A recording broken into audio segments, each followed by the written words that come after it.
Hello and welcome to our Hour at the Cross for Good Friday 2020 this Easter. What I'd like to do is invite you to use your imagination to spend an hour thinking about Jesus' journey to the cross and putting yourself in his story, in his picture. What I'm going to do is use 4 Bible readings. And then I'm going to read 4 imaginative contemplations from this book, which is by Ronald S. Davies. And sadly, I think it's out of print now. But it is wonderful for using the Ignatian way of praying with Scripture. So what I'd like to do is to invite you to close your eyes, to center yourself. Find somewhere comfortable and quiet where you won't be disturbed. And open your mind and your heart to the Holy Spirit now. Oh, as you sit there, breathe in slowly through your nose and out through your mouth. Feel your body relax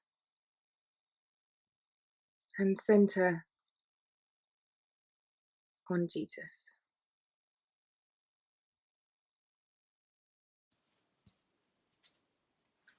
The Gospel of Mark, chapter 14, verses 55 to 65. The chief priests and the whole Sanhedrin were looking for evidence against Jesus, so that they could put him to death, but they did not find any. Many testified falsely against him, and their statements did not agree. Then some stood up and gave this false testimony against him. We heard him say, "I will destroy this temple made with human hands, and in 3 days will build another not made with hands." Yet even their testimony did not agree. Then the high priest stood up before them and asked Jesus, "Are you not going to answer? What is this testimony that these men are bringing against you?" But Jesus remained silent and gave no answer. Again the high priest asked him, "Are you the Messiah, the Son of the Blessed One?" "I am," said Jesus, "and you will see the Son of Man sitting at the right hand of the Mighty One, and coming on the clouds of heaven." The high priest tore his clothes. "Why do we need any more witnesses?" he asked. "You have heard the blasphemy. What do you think?"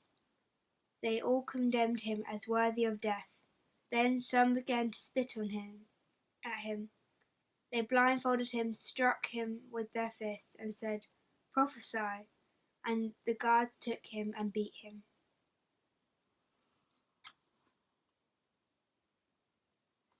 Imagine that you are a disciple who accompanied Peter to the palace of Annas. You are unable to find Peter in the courtyard, so alone you have followed Jesus to the palace of Caiaphas, the high priest of the Sanhedrin. The first light of dawn is touching on the horizon. The night will soon be over, but your nightmare continues. You are seated now in the large courtroom of the Sanhedrin. Caiaphas is on the seat of authority. The most powerful man in the temple hierarchy, supported by all the elders and scribes. You can see Jesus, still bound, the front of his garment streaked with blood. His face is bruised and swollen. Tears fill your eyes to see him so cruelly treated.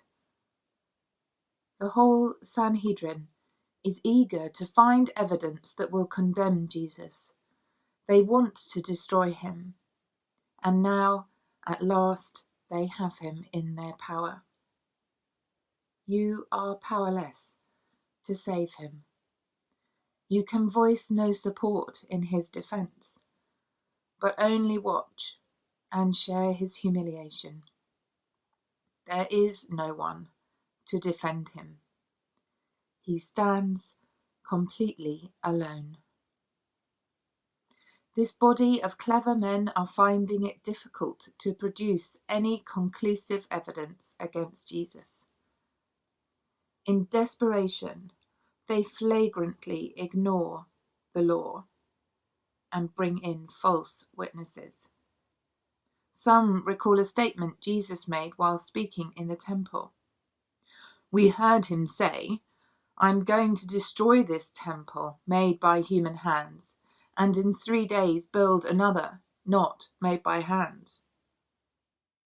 You can remember Jesus saying these words, and even a child would have known he was not talking about bricks and mortar. The evidence against Jesus is pathetic. You see Caiaphas get to his feet. He knows this trial is getting nowhere. He takes a few paces forward, and using all the authority he can muster, he demands Jesus answer the accusations. Jesus makes no answer. He looks at Caiaphas, but remains silent.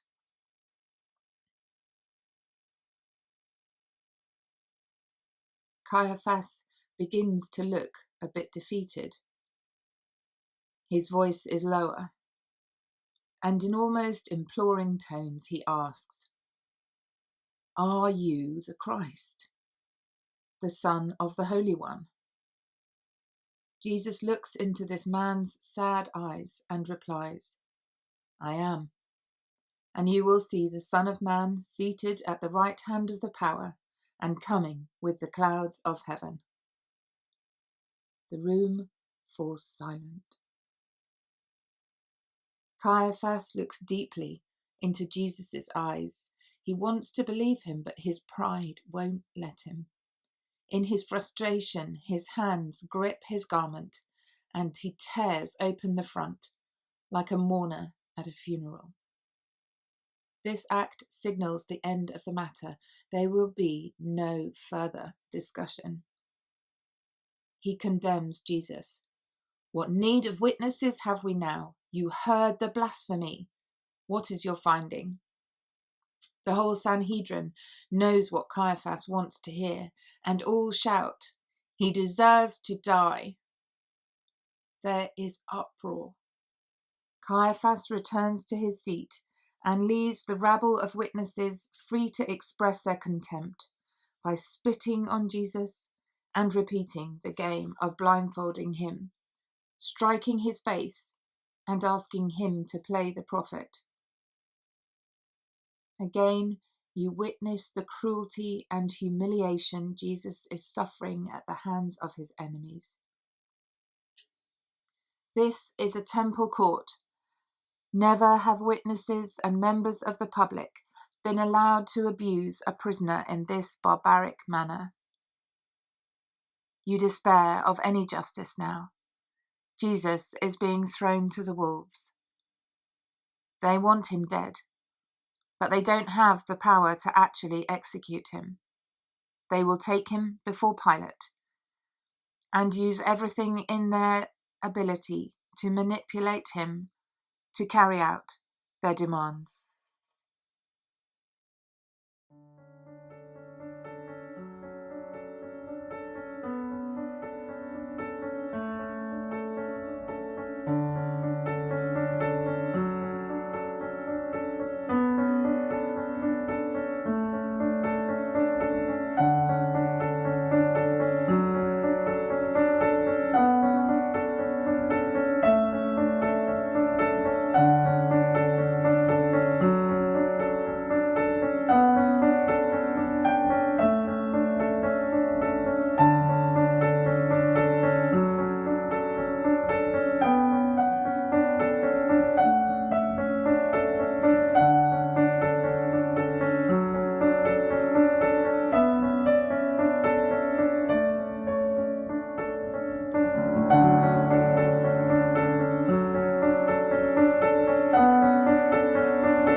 Gospel of John, chapter 19, verse 1 to 16.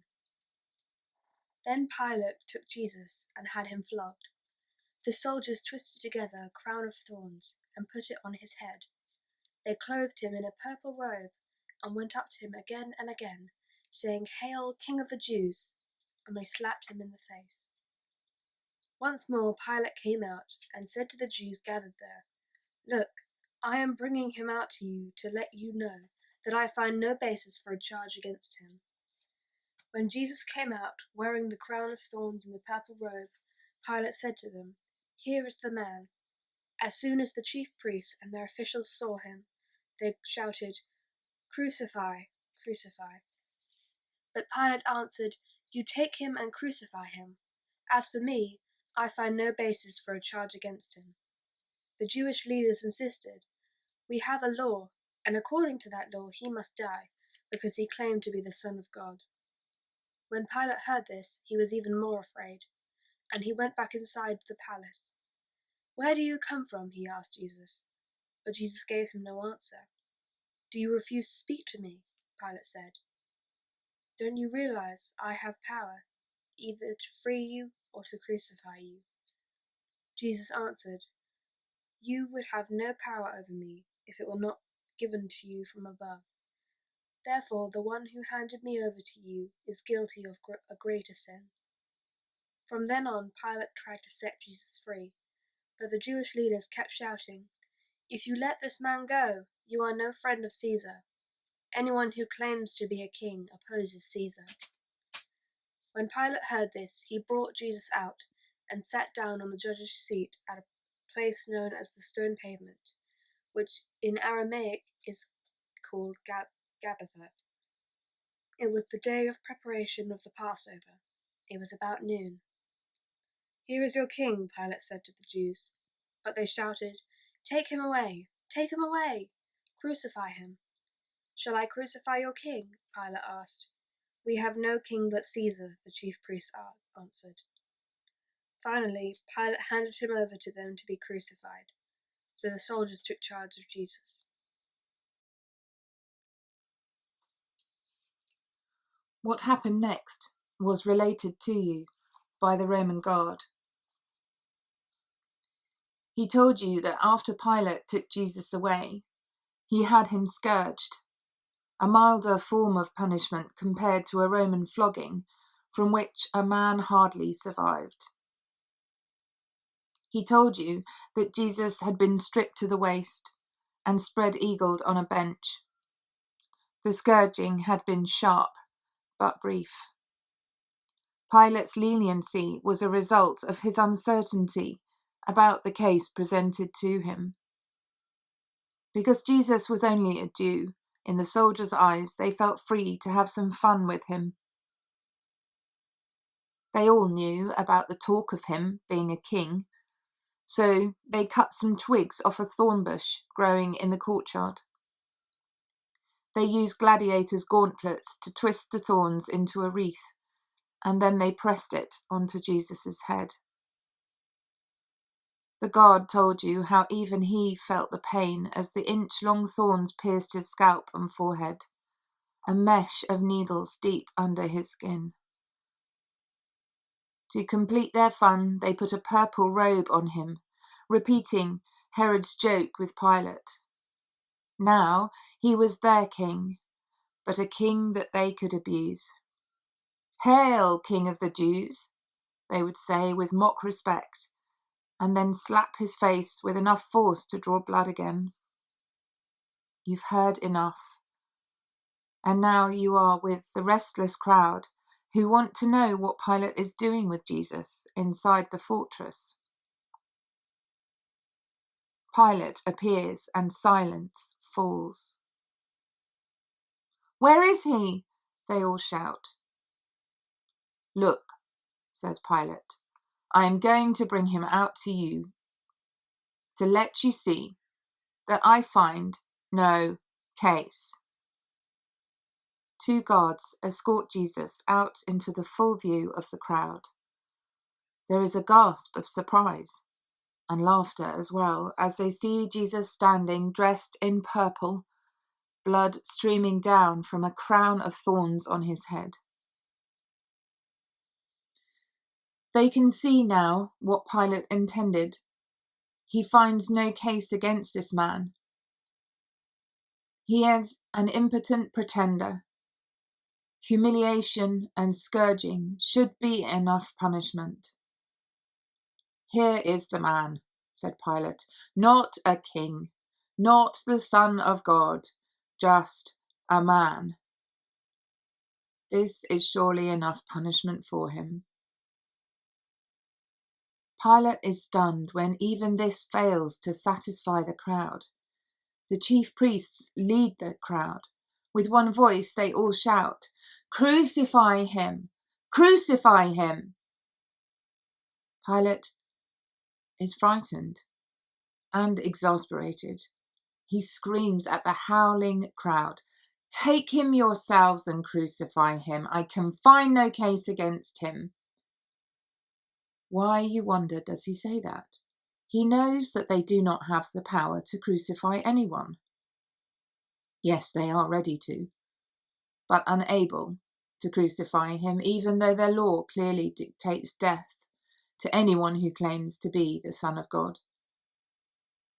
Pilate is aware of the threat of insurrection if he doesn't respect their laws.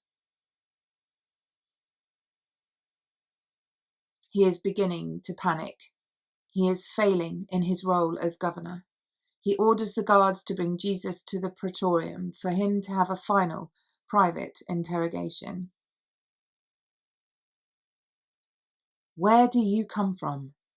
he asked. What is Pilate searching for? He already knows Jesus comes from Galilee. What else is there to know? Pilate is clutching at straws. Perhaps Jesus will give him just cause to pardon him or condemn him. But Jesus is silent, and this makes Pilate angry. His frustration increases his sense of failure. "Are you refusing to speak to me? Surely you know I have the power to release you, and I have the power to crucify you." "You would have no power over me," Jesus replied, "if it had not been given to you from above. That is why the one who handed me over to you has the greater guilt." In a few words, Jesus has lifted an enormous burden of guilt from Pilate's shoulders. The man before him, dressed like a fool and close to death, is forgiving him for his own weakness and failings. Pilate is just another player in this tragic scene, and now feels a kinship with this man, who shows him such compassion. However, Pilate is still fraught with indecision, wanting to free Jesus, but also fearing an insurrection if he ignores the Jewish law. Justice and compassion had been roused in Pilate while in the company of Jesus. But when he faces the crowd, his courage and integrity fail him. "If you set him free, you are no friend of Caesar's. Anyone who makes himself king is defying Caesar."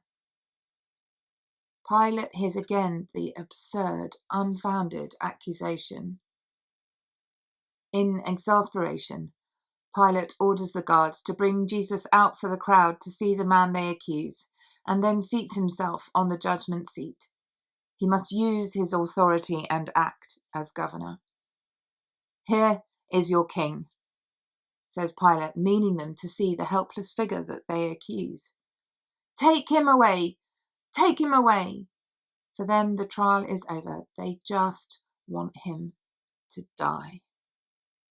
"Crucify him!" they roar.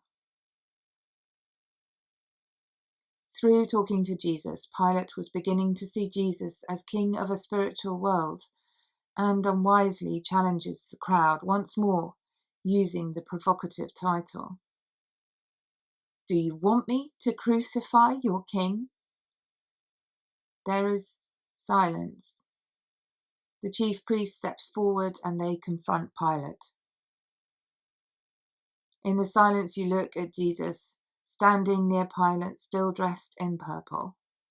The crown of thorns circle his head, his face bruised and bloody. Pilate, on his seat of power, hears the menacing tones of the high priest. "We have no king except Caesar." Pilate cannot bear to look at Jesus, who had shown compassion and understanding for him in his anguish.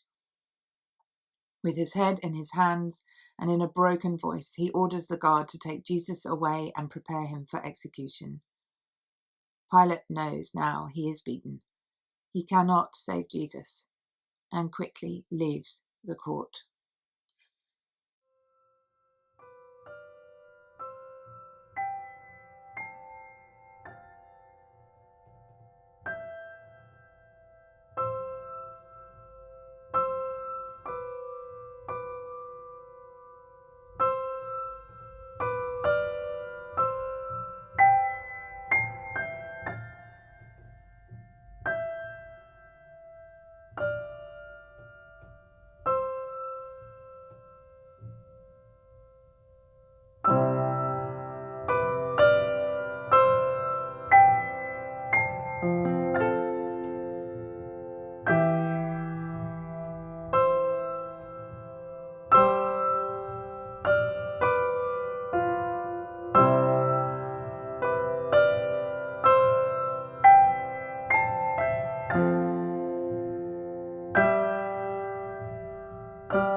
The Gospel of John, chapter 19, verses 17 to 18. Carrying his own cross, he went out to the place of the skull, which in Aramaic is called Golgotha. There they crucified him, and with him 2 others, one on each side, and Jesus in the middle. You are standing now outside the closed gates of the Antoine fortress. The sun is higher in the sky, but its rays cannot warm the chill in your heart. You have followed Jesus through his hurried trials, which have been a mockery of justice. What you observed during the night past has shocked you and undermined your faith in Roman justice, and opened your eyes to the ruthless hatred some of your own people have for Jesus. And now you wait for the final outcome, the cruel execution of a man you know to be innocent of any crime. You are not alone, though. Many of Jesus' followers wait, not knowing what else to do. They just want to be close to this man. They had all received something from him. Now they feel they owe him some loyalty. The large doors open. Soldiers move people aside to make way for the prisoner escort. They appear with Jesus, walking between them. 2 other prisoners follow with their escorts as well. Again, you are shocked at Jesus' appearance. His bruised, swollen eyes, the dark stains of dried blood. The wreath of thorns like a crown still pierces his head. Your fear and dread is increased when you see the ugly, awkward cross that now rests on Jesus' shoulder. The base drags behind, its weight making a deep furrow in the dirt. Blood already seeps through his clothes from the scourging he received. Now the rough wood is reopening the broken skin.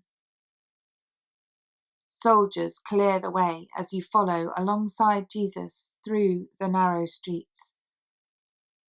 The people you pass are quiet. Some groan, grieving at the sight. Others wide-eyed in disbelief. The Jesus they knew could never deserve this. So you continue to follow. You can hear the heavy rumble of the cross on the paved street.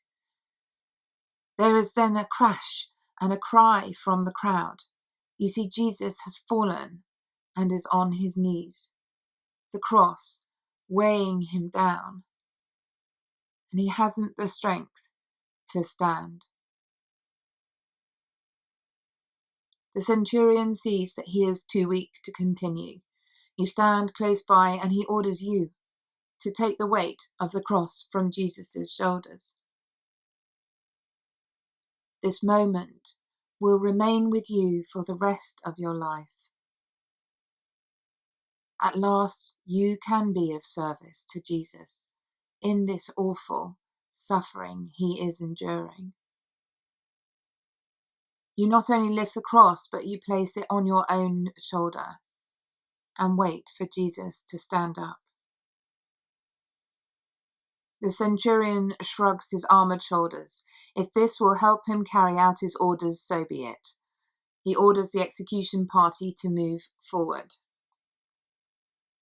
Now you can feel the weight on your back. The splinters of wood sting like bees, stabbing at your back and your shoulder. Jesus walks beside you. All you can see are his feet. Your heart is full of love, and having him close to you again is great consolation. You want to look up into his face, but you are bent over under the weight of the cross. You feel his hand on your shoulder. Tears fill your eyes. Your heart will break. But you have a job to do. You are sharing in his suffering. You leave the narrow city streets and arrive at the place of execution. You must now put down the cross. The moment has come when you must leave Jesus in the hands of his executioners. But now you can look into his eyes. There are no words spoken.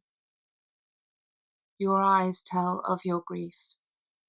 No longer questioning, you now know This was the only way for him to take, and you have helped him to do it. He has no regrets or self-pity. This is his act of love for his Father and for you. A soldier pushes you away and orders everyone to descend the hill. From a distance you see them strip Jesus and lay him spread-eagled on the cross. You see the hammers rise and fall many times, and hear the sharp crack of metal as long nails are driven through his hands and feet. You refuse to take your eyes from this cruel scene and watch until Jesus is raised, nailed to the cross, which falls with a jolt into the hole prepared for it. Now, there is nothing left for you to do. Only wait for him to die.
The Gospel of Luke, chapter 23, verse 33 to 46. When they came to the place called the Skull, they crucified him there, along with the criminals, one on his right, the other on his left. Jesus said, "Father, forgive them, for they do not know what they are doing." And they divided up his clothes by casting lots. The people stood watching, and the rulers even sneered at him. They said, "He saved others. Let him save himself if he is God's Messiah, the chosen one." The soldiers also came up and mocked him. They offered him wine vinegar and said, "If you are the king of the Jews, save yourself." There was a written notice above him, which read, "This is the king of the Jews." One of the criminals who hung there hurled insults at him. "Aren't you the Messiah? Save yourself and us." But the other criminal rebuked him. "Don't you fear God?" he said, "since you are under the same sentence? We are punished justly, for we are getting what our deeds deserve, but this man has done nothing wrong." Then he said, "Jesus, remember me when you come into your kingdom." Jesus answered him, "Truly I tell you, today you will be with me in paradise." It was now about noon, and darkness came over the whole land until 3 in the afternoon, for the sun stopped shining, and the curtain of the temple was torn in two. Jesus called out with a loud voice, "Father, into your hands I commit my spirit." And when he said this, he breathed his last. You are on the hill, outside Jerusalem, not many miles from another hill, where angels had joyfully told shepherds that a mighty Saviour had been born and would be a source of joy and gladness for the whole world. But now, on this hill, it is dark. You are standing on this hill and your head is covered against the cold air of this strange, unearthly afternoon which has turned to night. What sounds can you hear? There are soldiers' voices giving orders. There's the rattle of dice. There's faint groaning and sudden exclamations of pain and anguish coming from above your head. You can hear joking and laughter even, but there is cruel, merciless contempt. You are near the thick wooden cross. You can't lift your head. You can only look at the base of the cross, where it stands deep in the stony ground, the thick wooden wedges keeping it secure, the grain of the wood, and the rough splinters sticking from it.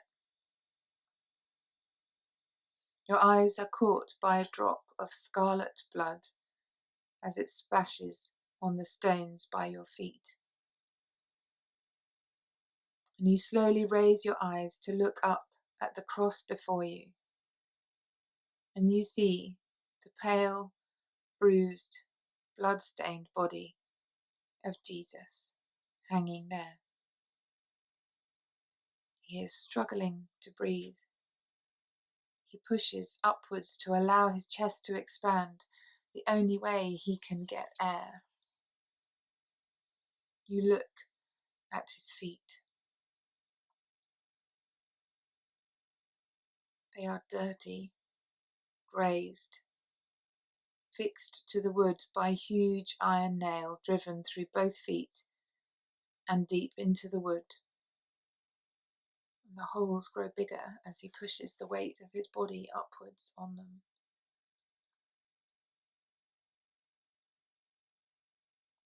You want to touch him. You want to be close to him. You want to offer him consolation. Your hand reaches out and your fingers touch the hard, unforgiving nail, and then the coldness of his feet. You look at his legs, the dirt, the dried blood. His knees are raw and bleeding from the fall he had as he carried the cross. There's dried blood on his body, but fresh blood is running down the cross from his back, still bleeding from his scourging, and now it rubs against the cross every time that he tries to breathe.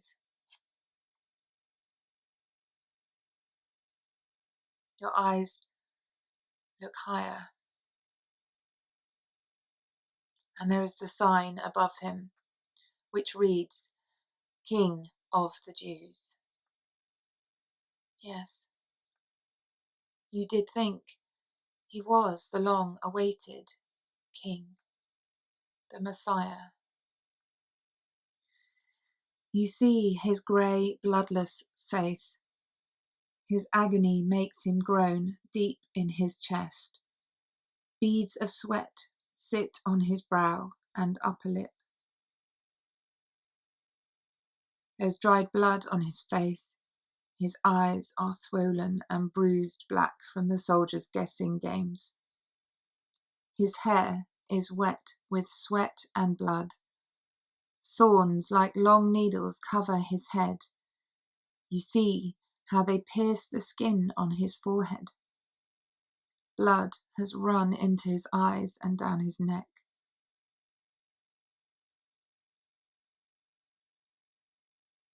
His lips move, and you hear him say, Father, forgive them. They know not what they do. These words bring back the man you knew and loved. This broken, tortured man had offered you his friendship and told you many heartwarming things. Above all, that you are loved by his Father and precious in his eyes. You saw him show great compassion for the mentally and physically ill. He had given new life to those who had thought of themselves as being beyond redemption. He had fed the hungry and raised the dead. Now, as you look, the eyes which had always given you such encouragement close, and you hear him breathe his last breath with the words, Father, into your hands I commit my spirit. And his body becomes limp and still. The full weight of his body hangs from the nails in his hands. He no longer struggles to breathe. The King of the Jews is dead.